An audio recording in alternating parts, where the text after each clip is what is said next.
Hello, আসসালামু আলাইকুম। তোমাদের সবাই আমি আলহামদুলিল্লাহ ভালো। সকাল সকালে আজকে আসলাম ব্লকে। ওই ফোনে তো জায়গা নেই, ফোনটা ভরে গেছে। এইখানে এই ফোনটা নিয়ে আসছি, অ্যান্ড্রয়েডটা।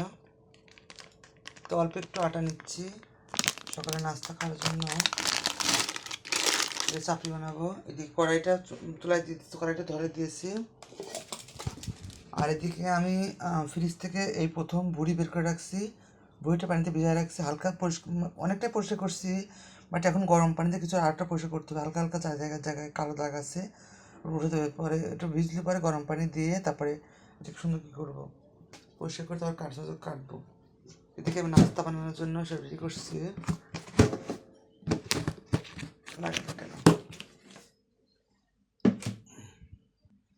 দেবো একটু লবণ পরিমাণ মতো, একটু পানি সুন্দর করে। পানিটা বেশি হয়ে গেল মনে হয়, পানিটা অফ করবে।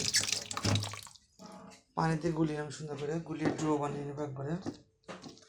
এতে চাপড়ি বানাবো। এখানে যে ডো বানিয়েছে, এবার ডোটাকে দেবো কড়াইতে, এবার দিব সুন্দর এভাবে দিয়ে পাতলা করে সাইজ করে দিব। এভাবে পাতলা করে দিয়ে ঢাকনা দিয়ে হালকা ঢেকে রাখবো। পরে একটু পরে ওটা ঢাকনাটা তুললে তারপরে মাছ মশলা অনেক সুন্দর। এখানে কি আমি কেমনে দিই, সকাল সকালে গলাটা ভয়েসটা ভালো হচ্ছে না। ঢাকনা দিয়ে ঢেকে দিচ্ছি, একটু পরে তুলবো। এবার দেখি কি হচ্ছে, দেখা যায়। এবার আমি এটাকে উল্টিয়ে দেবো সুন্দর করে।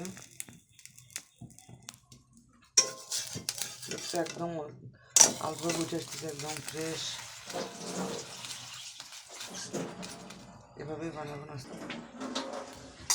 সকালের নাস্তা এগুলো অনেক মজা। সকালে এগুলো দিয়ে তারপরে ঝোল আসছে, মাছটা তো আছে, ওটা দিয়ে খাবো আজকে। তারপরে দুপুরের দিকে ওইটা অনেক পরিষ্কার করতে হবে, কারণ ওইটা বুড়িটা অনেক পরিষ্কার করতে করে রান্না করবো আজকে। ওটা টোটালি রান্না করে রেখে দেবো, অর্থাৎ জাল দেবো। ওইগুলো জ্বালা একদম ভাজা ভাজা করে আসতে খাবো। চলে যায়, দেখি কী অবস্থা। দেখি আবার নাস্তা দিয়ে দেখো চাপড়ে নিয়ে আসছে যে, আর নাস্তা পেঁয়াজ মাছ কাটা হয়েছে দুপুরের জন্য, এটা থাকো। দেখি সকালে নাস্তা কি আসছে। এটা মাছ, লিমনটা মাছ দিয়েছে,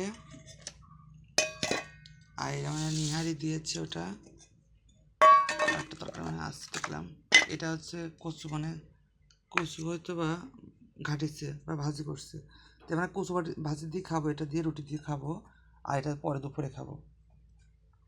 এটা দিয়ে খাবো। কচু আমাদের আজকে করবো না আজকে। চলো নাস্তা শুরু করে দেই, এটা দিয়ে খাই। তো আরেকটা হয়ে গেছে প্রায়, এটা নামিয়ে ফেলবো এখন। তো আমাদের সকালে এটাই নাস্তা করবো আমরা এখন। তারপরে দুপুরে তোমাদের দেখাবো এটা কি অবস্থা হয়, এটা পরে দেখাবো তোমাদেরকে। তো সকালে আমরা এই নাস্তা করবো এখন। তো চলো নাস্তা করি। সকালে এখন পানি খেতে হবে, আগে পানি খেতে। চলো সকালে এটা নামিয়ে ফেলি। মা কই আসো, তাদের বসো। হয়ে গেছে দেখো, এটা একটু কত সুন্দর, এত সহজে করেই চাপড়ে নাচছি এভাবে। বুড়ি পরিষ্কার করে মাত্র দেখো মাখিয়ে রাখলাম। এই যে কী যে অবস্থা, কষ্টকর বুড়ি পরিষ্কার করা। এই যে করে মাখিয়ে রাখছি, চুলাপট দেবো। সব বাটা টাটা দিয়ে মাছটা মাখায় রাখছি, পেঁয়াজ টেয়াজ দিয়ে। আর একটু পানি গরম করে নামা রাখতেছি। এদিকে মা বাদাল কাটছে, আর হচ্ছে কচু শাক ভাজি করবো, বাদাল ভাজি করবো। এটা মা ওগুলো খায় না, এই জন্য আমি এই যে মার জন্য এটা করতেছি। আর পানি হাই দিচ্ছি, পানিটা গরম পানি জ্বালাবো জ্বলে, এই জন্য। এত কষ্ট যে বুড়ি পরিষ্কার করা আগে জানতাম না, ঠিক আছে? আগে জানলে পরে রাখতাম না। খুবই কষ্ট বুড়ি পরিষ্কার করা। যে করছে সেই তাকে জিজ্ঞেস করেন যে কত কষ্ট। তো আমার অলরেডি আরও আছে ফ্রিজে, ওগুলো পরে করবো। তা অল্প একটু আগে ঝাড় করছি। এটা হচ্ছে কাইটে কুটে রেডি করে গরম পানিতে অনেক পরিষ্কার করে পরে সব কিছু মাখায় রাখছি। এখন পানিটা না পায়, পানিটা বলুন বলক আসছে। পানিটা না বলে পানিটা বলক চলে আসছে, দেখেন যে। এবার আমি এই পানিটা না বালায় আমি মাংসটা দিয়ে দেবো। মাংস না তো বুঝে দিয়ে দেবো। এইখানে নামায় রাখলাম। এবার এই বিসমিল্লাহির রহমানির রহিম দিলাম ভুঁড়িটা, না জানি কেমন হয়। ঢাকা দেবো একটু, যে খোড়াটা আছে সেই খোড়া দেবে, ঢাকা দেবো। এটা থাক, জলক সুন্দর করে ধীরে ধীরে ধীরে জাল হবে, তারপর রান্না হবে সুন্দর। আর গরম পানি রাখছি, যখন লাগে গরম পানি অ্যাড করে দেবো এর সঙ্গে।